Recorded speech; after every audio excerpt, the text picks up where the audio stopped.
Assalamualaikum warahmatullahi wabarakatuh. Sahabat Musbi yang dirahmati Allah, nifaq atau munafik dalam agama Islam adalah sifat seseorang yang selalu ingin menampakkan kebaikan dan berupaya untuk menyembunyikan keburukan. Adapun ciri-ciri orang munafik seperti yang disampaikan oleh Nabi sallallahu alaihi wasallam dalam hadis berikut ini: jika ia berkata, maka ia selalu berdusta. Jika berjanji, ia selalu mengingkari. Jika diberikan kepercayaan, ia selalu berkhianat.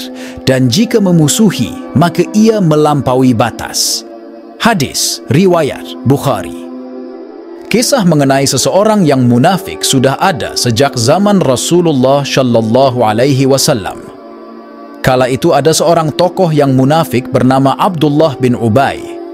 Ia begitu membenci Rasulullah sallallahu alaihi wasallam karena menganggapnya sebagai penghalang dirinya untuk menjadi penguasa Madinah. Sejak Rasul dan para sahabat hijrah ke kota Madinah, terjadi perubahan dalam tatanan politik di Madinah. Awalnya Abdullah bin Ubay direncanakan akan diangkat sebagai tokoh dan penguasa Madinah.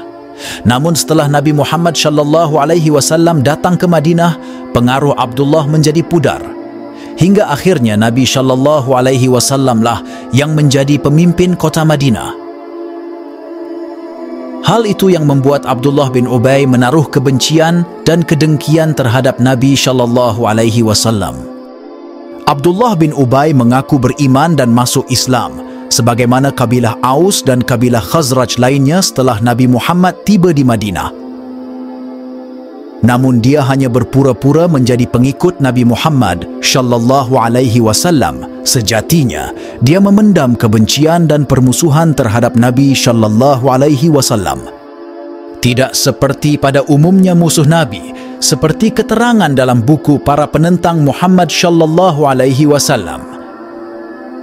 Abdullah bin Ubay memusuhi Nabi Muhammad dengan cara-cara halus dan konspiratif. Ia kerap kali menghasut, menfitnah, dan mengadu domba antara satu sahabat dengan yang lainnya, bahkan dengan Nabi Muhammad sendiri. Di antara bukti kemunafikan Abdullah bin Ubay adalah melakukan propaganda dan mengajak mundur 300 pasukan dari pasukan Nabi Muhammad saat Perang Uhud, berkonspirasi untuk membunuh Nabi Muhammad dalam Perang Dzaturiqa, memerintahkan budaknya untuk melacurkan diri, dan masih banyak kemunafikan lainnya. Kisah Abdullah bin Ubay berbeda dengan anak-anaknya. Mereka semua masuk Islam dan menjadi sahabat Nabi Muhammad sallallahu alaihi wasallam yang setia. Hubab atau Abdillah adalah salah satu anak Abdullah bin Ubay yang paling menonjol. Ia ikut dalam Perang Badar, Perang Uhud, dan perang lainnya. Suatu ketika Hubab sangat kesal dengan kemunafikan bapaknya, yaitu Abdullah bin Ubay, sehingga Hubab meminta izin Rasulullah sallallahu alaihi wasallam untuk memenggal kepala bapaknya itu. Namun Rasulullah sallallahu alaihi wasallam melarangnya dan menyuruh Hubab untuk tetap berbuat baik kepada bapaknya. Kalau engkau bermaksud membunuhnya, maka perintahkanlah aku yang melakukannya, nanti kuantar kepalanya kepadamu, kata Hubab atau Abdillah.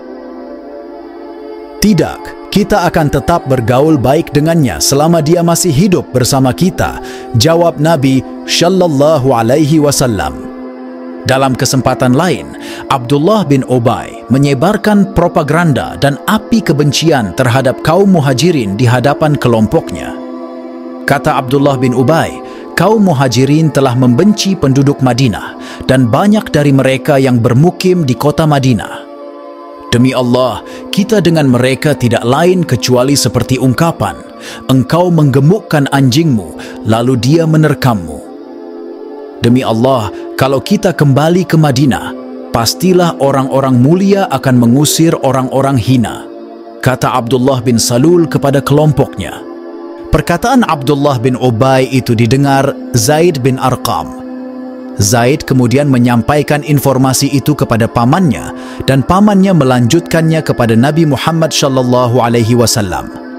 Mendengar hal itu, Sayyidina Umar bin Khattab yang saat itu bersama Nabi sallallahu alaihi wasallam meminta izin agar diperbolehkan membunuh Abdullah bin Ubay.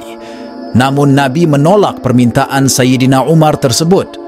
Bagaimana kalau orang berkata Muhammad membunuh sahabatnya? Tidak, kata Nabi Muhammad menjawab permintaan Sayyidina Umar. Abdullah bin Ubay kemudian datang menghadap Nabi Muhammad sallallahu alaihi wasallam setelah mendengar bahwa Nabi mengetahui ucapannya itu. Ia mengelak telah mengucapkan hal demikian. Di hadapan Nabi, Abdullah bin Ubay bahkan bersumpah bahwa dirinya tidak pernah mengucapkan hal itu. Ia berdalih, Zaidlah yang salah mendengar ucapannya.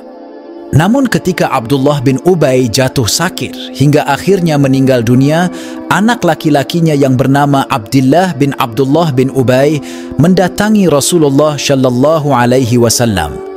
Dia meminta kain kafan untuk dipakai ayahnya. Selain itu, ia juga meminta Rasulullah agar mau menyalatinya. Rasulullah pun mendatangi pemakaman. Hanya saja ketika Umar melihat perbuatan Rasulullah, dia segera mengingatkan, "Wahai Rasulullah, kenapa mau menyalatkan Abdullah bin Ubay, padahal dia adalah seorang yang munafik? Bukankah Allah melarang untuk menyalatkan orang-orang munafik?" Rasulullah Shallallahu Alaihi Wasallam pun menjawab kalau beliau mendapat pilihan dari Allah antara mendoakan atau tidak, dan Rasulullah memilih berdoa untuk Abdullah bin Ubay bin Salul. Setelah Rasulullah Shallallahu Alaihi Wasallam menyalatkan, barulah turun firman Allah sebagai berikut.